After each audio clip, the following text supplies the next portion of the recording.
নমস্কার বন্ধুরা, নবরাত্রির তৃতীয় দিনে মাতা চন্দ্রঘণ্টা রূপের পূজা করা হয়। দেবীর এই রূপ শান্তিদায়ক এবং কল্যাণকারী। এই জন্য বলা হয় আমাদের সর্বদা ওনার পবিত্র বিগ্রহকে ধ্যানে রেখে সাধনা করা উচিত। দেবীর পূজা আমাদের ইহলোক এবং পরলোক উভয়ের ক্ষেত্রেই কল্যাণকারী। চন্দ্রঘণ্টা নামটির অর্থ যার অর্ধচন্দ্র ঘণ্টার মতো আকৃতি। দেবী চন্দ্রঘণ্টার কপালে ঘণ্টার মতো আকৃতির অর্ধচন্দ্র শোভা পায়। হিন্দু পুরাণ অনুসারে দেবী ব্রহ্মচারিণী রূপে অবতারের পর দেবী পার্বতী ভগবান শিবকে বিবাহ করার সিদ্ধান্ত নেন। তবে বিয়ের আগে মহিষাসুর নামে এক রাক্ষস স্বর্গীয় প্রাণীদের উপরে আতঙ্ক ছড়িয়ে দেয় এবং সমগ্র ব্রহ্মাণ্ড জয় করার চেষ্টা করে। মহিষাসুরের বিশৃঙ্খলা ও দুর্দশা প্রত্যক্ষ করে দেবী পার্বতী অসুরের বিরুদ্ধে লড়াই করে শান্তি ও সম্প্রীতি পুনরুদ্ধারের জন্য নিজেকে দেবী চন্দ্রঘণ্টায় রূপান্তরিত করে একজন হিংস্র এবং যোদ্ধার মতো রূপ ধারণ করেন। তার 10 হাতে ত্রিশূল, গদা, তরবারি এবং কমণ্ডল ধারণ করা রয়েছে।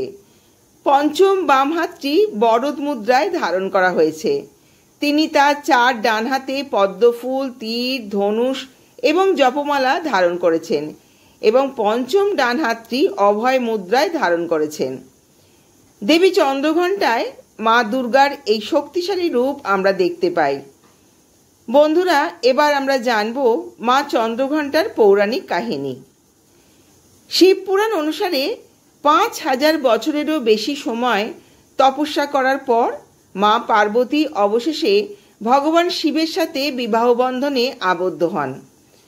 যখন তিনি কৈলাসে বসতি স্থাপন করেছিলেন তখন দৈত্য তর্কাসুর তার উপরে কুদৃষ্টি রাখছিল, কারণ ভগবান শিবের কাছ থেকে প্রাপ্ত বর অনুসারে শিব ও পার্বতীর জৈবিক পুত্র তর্কাসুরের মৃত্যুর কারণ হবে। অতএব তর্কাসুর পার্বতীকে হত্যা করার পরিকল্পনা করছিলেন, যাতে তিনি কখনো সন্তানের জন্ম না দেন। এর জন্য তিনি রাক্ষস বাদুর জাতুকাসুরের সাহায্য নিয়ে দেবগণকে আক্রমণ করলে পার্বতী ভীত হয়ে পড়েন। তিনি শিবের সাহায্য প্রার্থনা করেন। ধ্যানমগ্ন ভগবান শিব পার্বতীকে তার আভ্যন্তরীণ শক্তির কথা মনে করিয়ে বলেন যে তিনি নিজেই শক্তির প্রতীক, বিশ্ব জগতের মা, যিনি বিশ্বের ভারসাম্য বিঘ্নিত করে এমন যে কোনো কিছুরই বিরুদ্ধে লড়াই করার জন্য যথেষ্ট শক্তিশালী। এতে পার্বতী এক ভিন্ন শক্তিতে ভরে ওঠেন এবং নিজেই অসুরের সাথে লড়াই করার সিদ্ধান্ত নেন।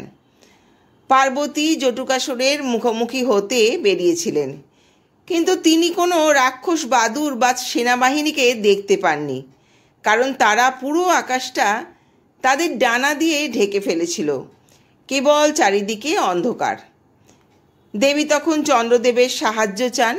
তার আলোয় পৃথিবী আলোকিত হয়েছিল। পার্বতী চন্দ্রদেবকে তার কপালে অর্ধচন্দ্রাকারে ধারণ করে যুদ্ধে যাত্রা করেন। দেবী পার্বতী একটি বিশাল ঘণ্টা ব্যবহার করে তার শব্দে বাদুরদের দূরে সরে যেতে বলেন এবং তিনি জটুকাসুরকে আক্রমণ করেন।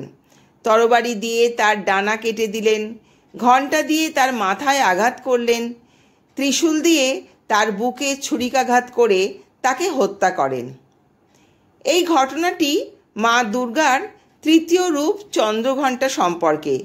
তিনি হলেন দুর্গা মাতার একজন উগ্র, সাহসী এবং লালনশীল অবতার, যিনি তার ভক্তদের জীবনের চ্যালেঞ্জ মোকাবিলা করার জন্য শক্তি ও প্রজ্ঞা প্রদান করেন। তিনি শক্তি ও করুণার প্রতিমূর্তি, যিনি সাহসিকতা, সাহস এবং ঐশ্বরিক শক্তির মাধ্যমে ভক্তদের রক্ষা করেন এবং মন্দের বিনাশ ঘটান। বন্ধুরা, এবার আমরা জেনে নেব মা চন্দ্রঘণ্টার পূজাবিধি। মা চন্দ্রঘণ্টার আশীর্বাদ পেতে কিভাবে আমরা তার পূজা এবং আচার অনুষ্ঠানগুলি অনুসরণ করব। নবরাত্রির এই তৃতীয় দিনে খুব ভোরে ঘুম থেকে উঠে স্নান করে পরিষ্কার পোশাক পরিধান করুন। বিশেষ করে যদি হলুদ রঙের পোশাক পরিধান করা যায় তাহলে তা শুভ বলে মনে করা হয়। উৎসবের প্রথম দিনে নবরাত্রির জন্য যে বেদি স্থাপন করেছেন সেখানে মা চন্দ্রঘণ্টার একটি চিত্রপট স্থাপন করুন। মায়ের এই চিত্রপট প্রথমে পঞ্চামৃত দ্বারা অভিষেক করুন এবং গঙ্গাজল দিয়ে মায়ের স্নানাভিষেক সম্পন্ন করুন। দেবী মাকে পদ্ম ফুলের একটি মালা নিবেদন করুন। এবার ধ্যানে বসুন, মাকে আহ্বান করুন। দেবীর সামনে ঘি, প্রদীপ এবং ধূপকাঠি জ্বালান। মায়ের কপালে সিঁদুরের তিলক লাগান। মা চন্দ্রঘণ্টার উদ্দেশ্যে মিষ্টান্ন এবং ভোগ প্রসাদ নিবেদন করুন। দুর্গা সপ্তশতী পাঠ এবং দুর্গা চল্লিশা পাঠ করুন। আরতি করে এবং চন্দ্রঘণ্টা মাতার আশীর্বাদ কামনা করে পূজা শেষ করুন। সম্পূর্ণ পূজাবিধি মেনে মায়ের পূজা করলে এবং মন্ত্র পাঠ করলে শরীরের রোগ, দুঃখ, কষ্ট মুক্ত হয়। মা চন্দ্রঘণ্টার মন্ত্র ওং দেবী চন্দ্রঘণ্টাই নমঃ। বন্ধুরা, আজ নবরাত্রির তৃতীয় দিনে আসুন আমরা দেবী চন্দ্রঘণ্টার পূজা অর্চনায় নিয়োজিত হই, সম্পূর্ণ বিধি বিধান মেনে পূজা পাঠ করি এবং শারদীয়া দুর্গোৎসব আনন্দের সঙ্গে পালন করি। আশা করি বন্ধুরা আমার এই ভিডিওটি আপনাদের সমৃদ্ধ করবে।